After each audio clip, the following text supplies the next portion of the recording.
Late Night reacts to Jimmy Kimmel return. Colbert jokes no one is watching The Late Show and more. The world of late-night television was abuzz with a mix of celebration and sharp-wit humor following the announcement that Jimmy Kimmel would be returning to his show on ABC. The news came after a brief but widely criticized suspension of Jimmy Kimmel Live, which had sparked a national debate about free speech and the power of corporate and political pressure on media. The saga began with Kimmel's monologue, in which he made comments about the death of conservative activist Charlie Kirk that were deemed ill-timed and thus insensitive by ABC's parent company, Disney. The suspension of the show, which followed a torrent of criticism and political pressure, led to an outpouring of support for Kimmel from celebrities, politicians, and fellow late-night hosts. Stephen Colbert's jabs and jokes. Stephen Colbert, host of The Late Show on CBS, was at the forefront of the late-night reactions. He had been a staunch supporter of Kimmel during the suspension, using his platform to mock those who had pushed for the show's cancellation. In one monologue, he even parodied the Beauty and the Beast song Be Our Guest with a version called Shut Your Trap, a clear dig at Disney's networks for their decision.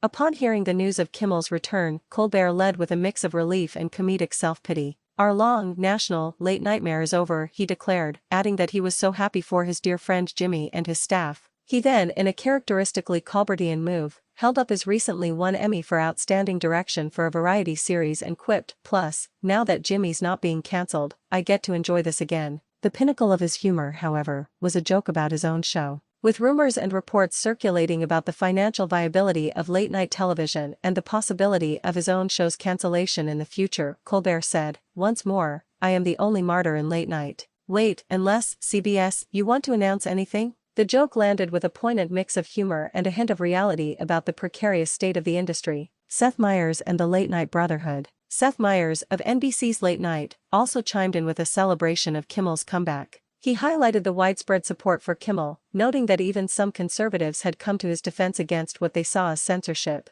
Meyers, who has been a vocal supporter of his fellow hosts, called it a privilege and an honor to call Jimmy Kimmel my friend and emphasized the importance of standing up to bullying and censorship. A broader conversation. The entire episode has highlighted a broader, and more serious, conversation about the role of late-night hosts in the political landscape, the pressures they face from corporations and political figures, and the state of free speech. Kimmel's suspension had sparked protests and an open letter signed by hundreds of celebrities, denouncing the network's decision. While the writers' strike had previously shut down these shows for months, this recent event was an entirely new kind of industry challenge, one of content censorship and political influence. While the late-night hosts have returned to their desks, the jokes and commentary on Kimmel's saga serve as a reminder of the unique, and at times, fraught, position they hold in American media. They are not just entertainers, they are commentators who, through their humor, are able to reflect and critique the state of the world, often with real-world consequences.